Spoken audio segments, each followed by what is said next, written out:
Estimados estudiantes, reciban un cordial saludo.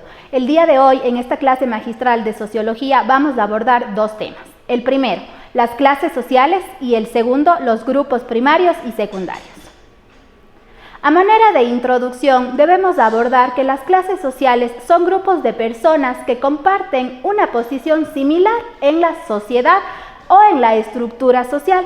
Esto es fundamental para comprender la estructura social y poder identificar los desafíos que vayamos a tener durante nuestra intervención profesional. El objetivo que nos hemos planteado para esta clase es comprender la estructura de las clases sociales y los grupos primarios y secundarios, identificando su dinámica y características. Empecemos. La naturaleza de las clases sociales. Las clases sociales han sido objeto de estudio durante muchos años y por varios profesionales que se han dedicado a estudiar justamente este fenómeno. En este camino, para encontrar una mayor comprensión, nos encontramos con dos mentores o dos sociólogos que les han dado dos perspectivas a las clases sociales. Por un lado está Marx, quien le dio una perspectiva económica, en donde le atribuye o relaciona mucho los medios de producción. Y por otro lado está Weber, quien le da una perspectiva un poco más multidimensional o de interacción de factores. Al hablar de Marx, él ha hecho una diferenciación entre dos clases sociales, o ha propuesto más bien dos clases sociales. Por un lado están los dueños de los medios de producción y por otro están aquellos que no son dueños de estos medios de producción. Por tanto, para Marx, al hablar de clases sociales, siempre va a estar vinculado con los medios de producción o la capacidad de producción que tenga una persona como tal.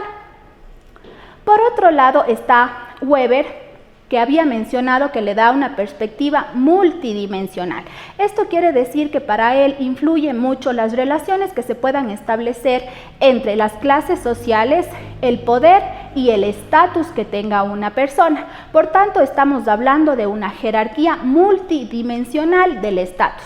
Recordemos que el estatus es la posición que ocupa una persona o un individuo dentro de la clase social. Este estatus puede estar determinado por varios factores, como son los estudios académicos, el nivel educativo que tenga esa persona, por tanto, su ocupación, los ingresos, el patrimonio, el poder que pueda ejercer sobre la sociedad. Vamos a abordar ahora las dimensiones de clase y desigualdad social. En este tema es fundamental hablar de tres aspectos primordiales que son determinantes en la desigualdad social. Por un lado están los ingresos, por otro el patrimonio y por otro el prestigio. Al hablar de ingresos hacemos referencia a todo el dinero que ingrese a un individuo, a su familia o a un grupo. ¿Sí? Este dinero generalmente es producto de la actividad económica que está realizando el sujeto y le permite tener acceso o a cubrir sus necesidades básicas. Por otro lado, el patrimonio es parte de los ingresos que tenga un individuo, pero también considera todo lo que son bienes muebles o inmuebles, por ejemplo, casas, vehículos, propiedades, podríamos hablar también de obras de arte, cuentas de bancos y por supuesto el ingreso como tal que tenga este grupo de individuos o un individuo. El prestigio, por su parte, hace referencia a las ocupaciones o a las carreras académicas de formación de cada persona. Tenemos estos oficios u ocupaciones que tienen un prestigio alto, dentro de los cuales podemos considerar los médicos, los ingenieros, las carreras del derecho, que reciben grandes ingresos, pero que sin embargo no pueden estar definidas únicamente por la cantidad de ingresos que se reciben. Tiene también una gran implicación para ello la formación académica y el esfuerzo mental que requiere prepararse para estas áreas de producción. Por otro lado, están las carreras u ocupaciones que no tienen un tan alto prestigio porque no requieren mayor formación académica, sino más bien están implicadas a el esfuerzo físico que realizan las personas para llevar a cabo estas actividades. Dentro de estas podemos considerar los oficios de cuello blanco que se conocen, que son oficinistas, contadores, secretarios, etc. Y por otro lado están los oficios de cuello azul, que pueden ser carpinteros, plomeros, constructores, etc. Ahora vamos al centro de esta clase, que son las diferencias y las agrupaciones. Estructuralmente tenemos consideración de que existen tres clases: la clase alta, la clase media y la clase baja. Sin embargo, dentro de la clase alta, que es la que vamos a abordar a continuación, existen dos subclases.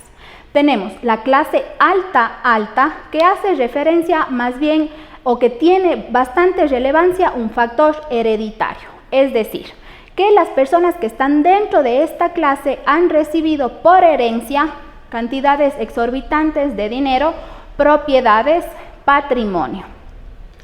Tienen un estilo de vida opulenta y suele estar directamente relacionado con las clases sociales de la realeza, ¿sí?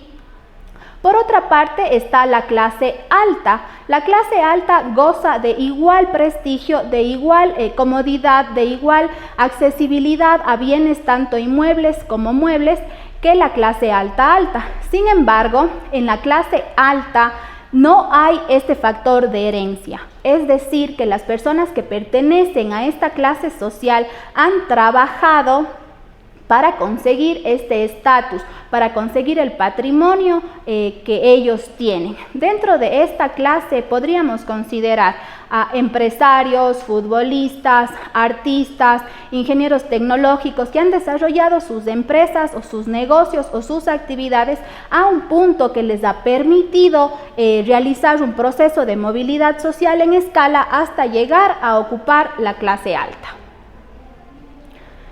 La siguiente clase que vamos a abordar son las clases medias. La clase media ha ido a lo largo de la historia ocupando más o siendo más relevante dentro de la economía y dentro de la diferenciación de clases. Es decir, que gran parte de la población, de los individuos, ocupan o son parte de esta clase media. La clase media se subdivide en tres clases: la clase media alta, la clase media y la clase media baja. Dentro de la clase media alta vamos a diferenciar tres factores principales. Por un lado están los ingresos. Los ingresos de la clase media alta son superiores a los de la media nacional, ¿sí? Estos ingresos se deben también a la formación académica que tienen las personas que hacen parte de esta clase. Es decir, son profesionales que han llegado a estudiar un cuarto nivel y que se siguen preparando. Por tanto, los ingresos de esta preparación académica les han permitido ir formando un patrimonio a lo largo de la historia de su vida. Generalmente este patrimonio se ve materializado en una casa, tal vez en la zona urbana, una propiedad en una zona rural, por ejemplo, vehículos, no únicamente uno por familia, sino más bien uno por persona que conforma la familia.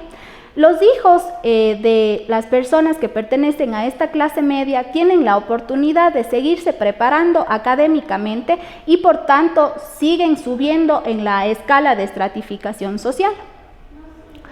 En la clase media, digamos que es la clase media típica y donde está considerada la mayor parte de la población, igual vamos a hacer un enfoque desde tres perspectivas. El nivel de educación de la clase media también es superior, también tienen un esfuerzo académico que les genera ingresos económicos que a su vez les permite adquirir patrimonio. Dentro de esta clase social podemos encontrar familias bien estructuradas que poseen una vivienda, un vehículo y que pueden cubrir tranquilamente sus necesidades básicas.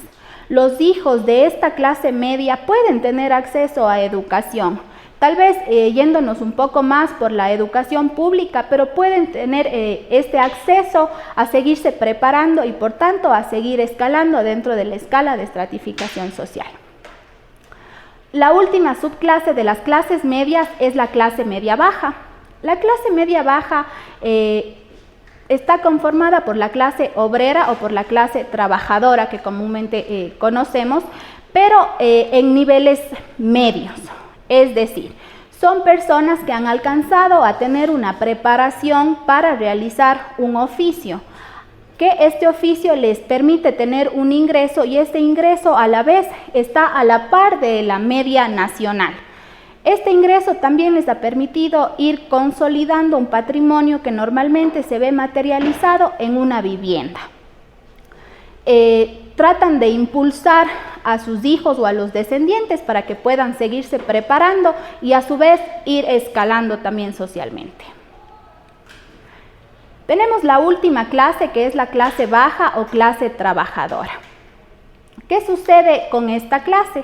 Las personas que pertenecen a esta clase generalmente realizan actividades o labores que requieren un gran esfuerzo físico y que generalmente este esfuerzo físico no les representa a ellos satisfacción. En cuanto a los ingresos que ellos reciben, son inferiores a la media nacional y por tanto no podrían alcanzar a cubrir sus necesidades básicas. Esto tiene también una repercusión en el área de salud y de estudios. Al no tener los ingresos necesarios, no podrían acceder a un sistema de salud de calidad.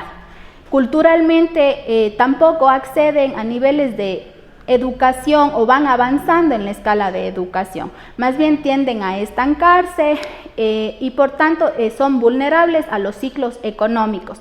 Se ven afectados y son más propensos a problemáticas sociales. Ahora, ¿hasta qué punto es importante la clase social? Dentro de este tema vamos a abordar 5 subtemas. Tenemos la salud.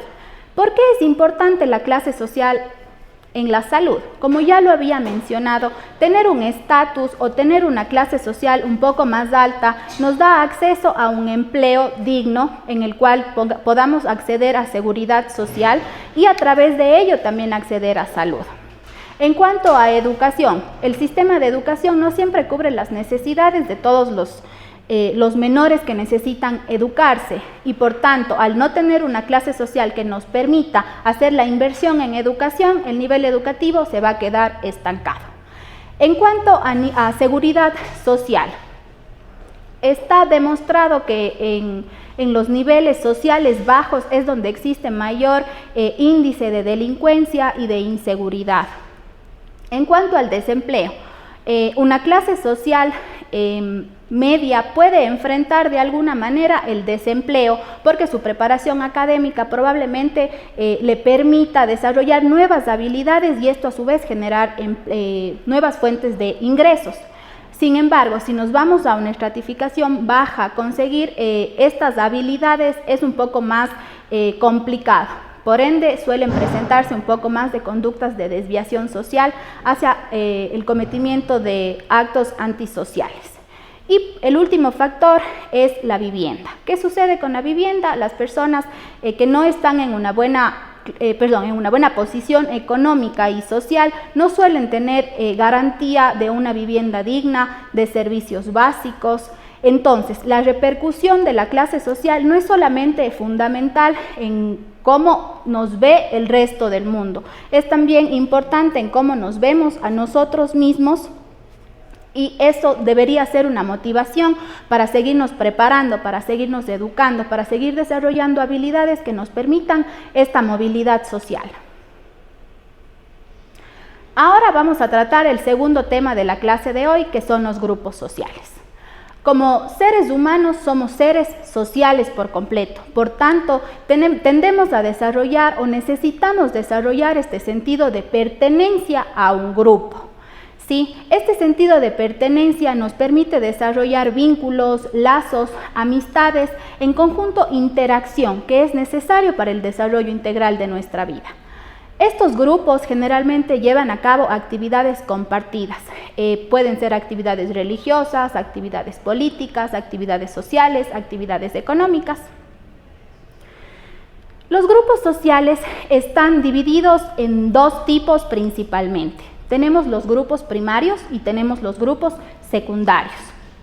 Dentro de los grupos primarios hay que establecer que los vínculos que se forman dentro de este grupo también son primarios, es decir, hay una relación directa, hay una relación estrecha. Por tanto, se forman relaciones personales y duraderas. Dentro de este grupo se puede considerar o está considerado la familia y los amigos, justamente porque son relaciones que se extienden en el tiempo, que permiten el desarrollo personal de quienes están dentro de esta relación y se conocen e interactúan unos con otros para alcanzar metas comunes. ¿Qué es lo que sucede en los grupos secundarios? Son grupos sociales un poco más amplios y por tanto las relaciones que se generan dentro de estos grupos no suelen ser tan personales.